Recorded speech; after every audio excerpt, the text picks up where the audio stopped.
Good afternoon, this is Michelle Aaron with the LaRouche organization with a special update. We want to make sure everyone has had the opportunity to see some of the following videos of actions taken over this past weekend in support of Palestine.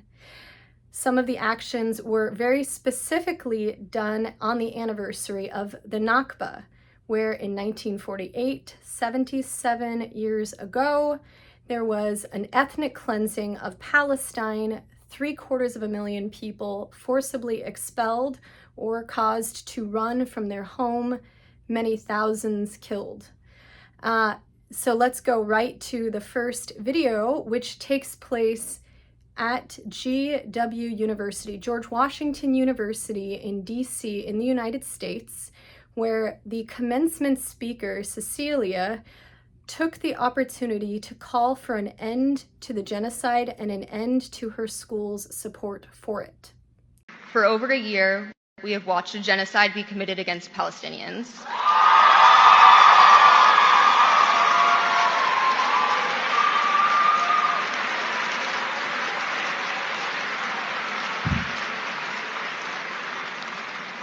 I cannot celebrate my own graduation without a heavy heart, knowing how many students in Palestine have been forced to stop their studies, expelled from their homes, and killed for simply remaining in the country of their ancestors.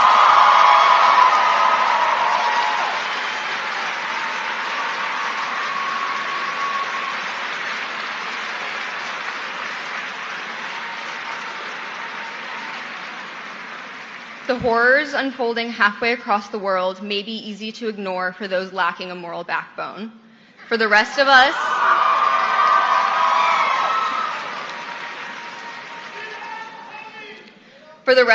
these atrocities cause us to take stock in our own complacency in the imperialist system. I am ashamed to know my tuition is being used to fund genocide. I'm going to say that again. I am ashamed to know my tuition is being used to fund this genocide.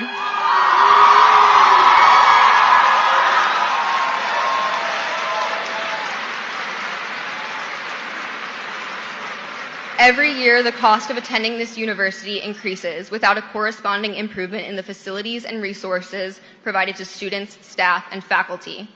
Instead, our money is put into the pockets of those who unequivocally prove time and time again they do not care about the students and faculty that create this university's prestigious university.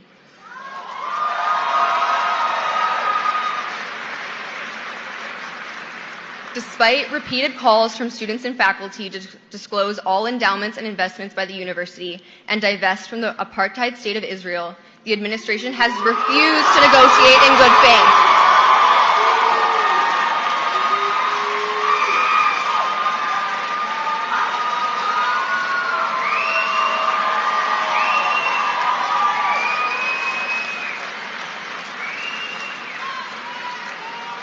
Instead, they have repressed anyone with the courage to point out the blood on their hands. I hope in time I will be proven wrong, that those in power will shed their self-interest and finally commit to a university free of ties to genocide. Until then, I call upon the class of 2025 to withhold donations and continue advocating for disclosure and divestment.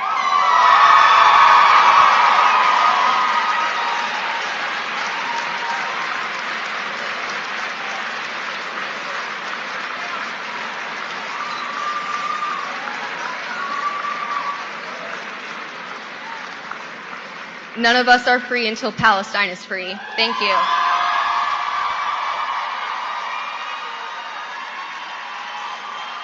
Also yesterday, Israeli and Palestinian citizens marched from the city of Sderot to the Gaza border to demand ceasefire and an end to the attacks by the Israeli government.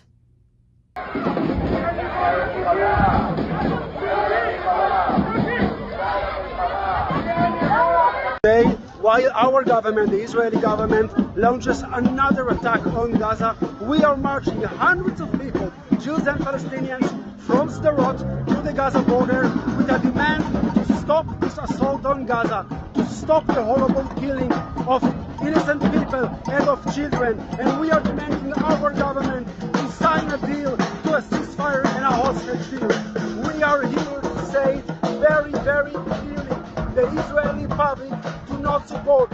government. This war cannot go on. This war has nothing with our safety. It's only about annexation and building more settlements and transferring the Palestinians, and we would not let it happen.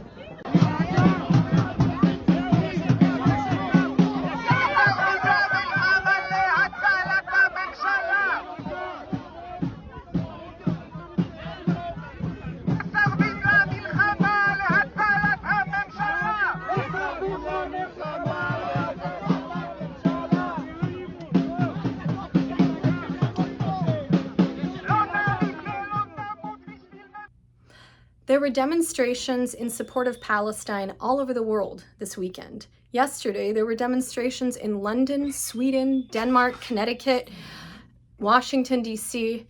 We're going to look at first a video at The Hague in the Netherlands, a seat of law and justice, where over 100,000 people gathered wearing red shirts and marching in a 3-mile, 5-kilometer line around the city to draw a red line against genocide. Then we will immediately watch a statement from activist with the Schiller Institute, Ben Wesley, where he participated in a gathering in New Haven, Connecticut, and organized for the LaRouche Oasis Plan and in support of the importance of dialogue.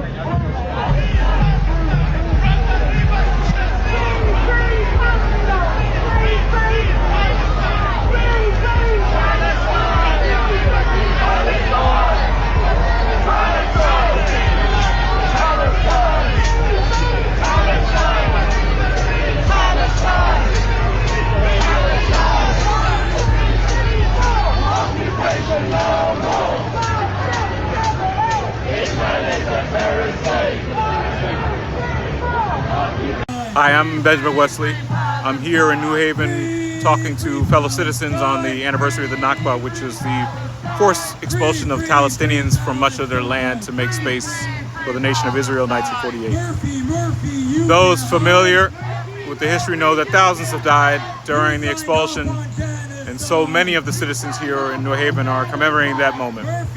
I'm here sharing the palm cards detailing the Oasis Plan, which was developed by the Schiller Institute. It's in my hand there. For the redevelopment, which is a plan for the redevelopment of the nation of Palestine. That is, of course, once we awaken from our consciousness from the genocide taking place in Gaza. I've gotten into some lively discussions with people here about how this would take place. I also pitched the importance of dialogue. We have to talk to our enemies. That's critical. The International Peace Coalition meeting headed by the Schiller Institute is emblematic of this dialogue. During those Friday video calls, activists and specialists from a variety of nations and ideologies meet and discuss how we actually solve the world's problems. People here were fascinated to hear that at those meetings, high-level people from the Knesset, Israel's parliament, and Palestinians from all walks of life were on the call trying to find common ground. Similarly, people from former Western colonial powers and former colonies in Asia and Africa were discussing how mutual development in those countries can happen. If you're interested in attending those meetings, please send me a DM. Have a great night. Signing off from New Haven, Connecticut. These actions are very important. They're very energizing to those who are in the fight, and we encourage that you share the videos. You can share this video.